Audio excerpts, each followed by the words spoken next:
Hello everyone, it's Sandra, and this is Gus, my dedicated European nightcrawler bin.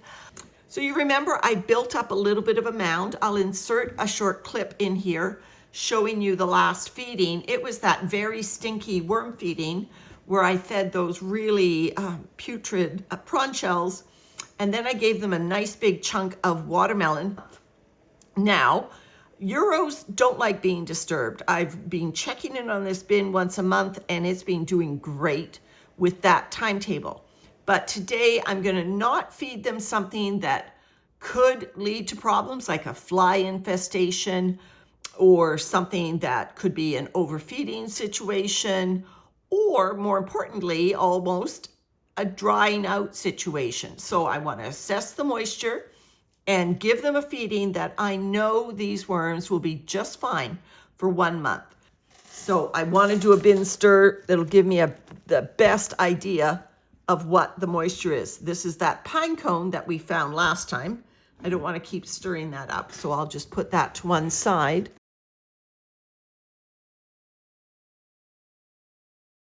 There's my corn cob.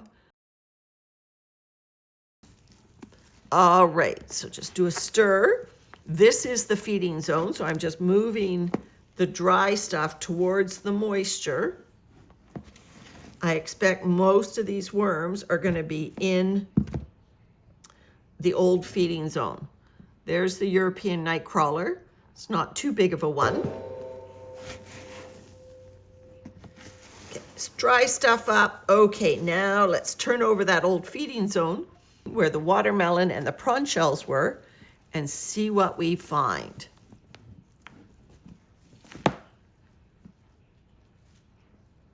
There is the carbon that I put underneath. Remember, the carbon was newspaper. It is still very damp. This is the newspaper, look at it. So they haven't eaten their newspaper. The newspaper has clumped together. I did not shred it. I just pulled it apart. But of course, the weight of all that vermicompost has compacted it down, which is okay. This is lovely infused carbon now. And as I separate it into individual thinner pieces, the Euros will go through it quickly. It will be an incredible, quick source of carbon for these worms. So there's something that I didn't realize by putting the weight of the vermicompost on that shredded newspaper. There's a little guy in it. It was going to compress this, which of course makes it difficult for the worms to finish it off. Okay, so that's the newspaper. Remember, I had a few maple leaves and there are some leaf stems. So evidence of the leaves, that's a needle. There's the leaves that I fed last time. Where's that watermelon? I feel something here. What's this? Oh, that's the resident sticks in the bin. Okay, not finding the watermelon. Not surprising. What about those prawn shells? They were they were all in this center zone. Not seeing any telltale prawn tails. Normally, if the worms haven't finished the prawn shells, you will find little orange tails left over. Not seeing any of those either. So let's put things in this end that we're going to take care of in this feeding zone. Okay, so now that I've done an assessment, I need to set this bin up so that it does not get looked at for 1 month. I'm having somebody come and stay in my house, but she doesn't know anything about worms, and I really don't feel comfortable trying to instruct her on how to look in on my worms while I'm gone. So I think the worms are just going to have to fend for themselves and they'll be fine. So I just don't want to create any issues with this bin at all. You can see that I've got some chunky bits building up in here. And so what I'm going to do is I'm going to create a zone for the worms. Oh, there's a chubby guy. There's a couple chubby guys. There's one. There was another one. I'm going to create a safe zone for the worms, just in case something like the bin gets too dry. I want to create a zone that will be safe for the worms, just in case by the time I get back, the bedding has dried out too much. And so it's going to be a long tunnel zone down the middle. And that way, no matter where the worms find themselves, when the conditions might get too dry, they will have the bubble wrap on top of them, and they will have, they'll always be able to find the more moist zone down the middle.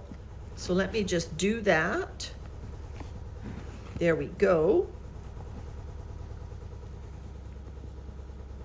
And then let me just start placing some of this stuff down the middle that I collected in this zone. These are the big chunks, that newspaper, the corn cob. All of these things have the microbes of the bin on it. So it's good to put them at the bottom of a feeding zone anyway. But this is a larger feeding zone than I normally would create. It's the entire length of this tote. And so it'll create easy access for the worms to be able to go there. If these corners, you saw they were drying out after 29 days, if something happened and the bedding actually dried out more. That's unlikely to happen because as this vermicompost matures, the worms secrete, you can see how their skin is glistening. The worms secrete a mucus as they move around the bin, and that is what creates these little clumps of castings, why castings are naturally little round balls that glue together. The mucus is the glue, and it's very moisture retentive. So, all right, worms, let's set you up for a feeding. I've got some beautiful maple leaves that have a little bit of rainwater on them. Now, this is a bin that I started with, 100% European nightcrawler cocoons, but these leaves, if they touched the ground at all, and I can't guarantee that they didn't, may very well have other worm cocoons on them. I don't think they touched the ground. I think they were straight from like picking up on the driveway, but that's always a risk. Now, I also could bring in bin critters. I don't see a lot of pill bugs or springtails in here, so that actually would be a good thing. Okay, now the food. The food today, I've got a larger chunk of the end of a celery, as well as you can see onion peel in here, as well as just some pulverized food scraps. They are moist, and I'm going to spread them out. That is a stalk. A long stalk. That must be broccoli there. I'm just going to spread it out along this trench. So the onion skins will take longer. The celery heart here will go faster. But this is spread out food. There's no deep pockets of the food. So that reduces the chance of anything fermenting and going anaerobic.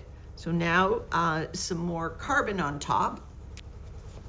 My food scraps already had a little pulverized egg grit in it, but European nightcrawlers, the advice I was given, like extra calcium. So that's what I'm going to give them. Some of our storm leaves and needles again for the top. There we go, all the way along. These needles will take a couple feedings before they soften up and disappear. All right, and let me try to move the bedding from the edges towards the center a little bit.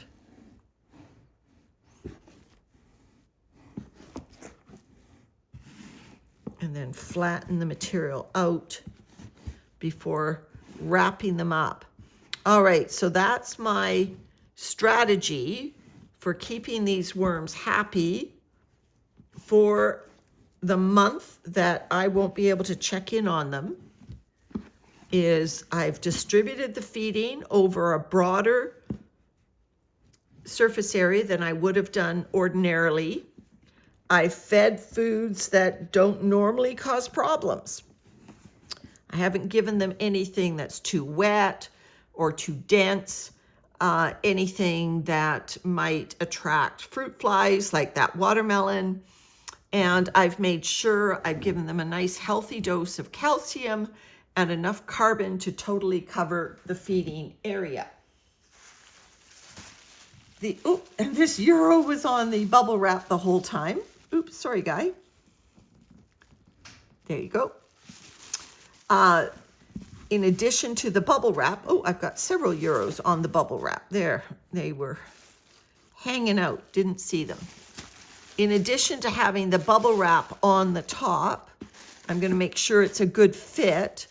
You might have seen that I also have added just an Amazon mailer right on the top there.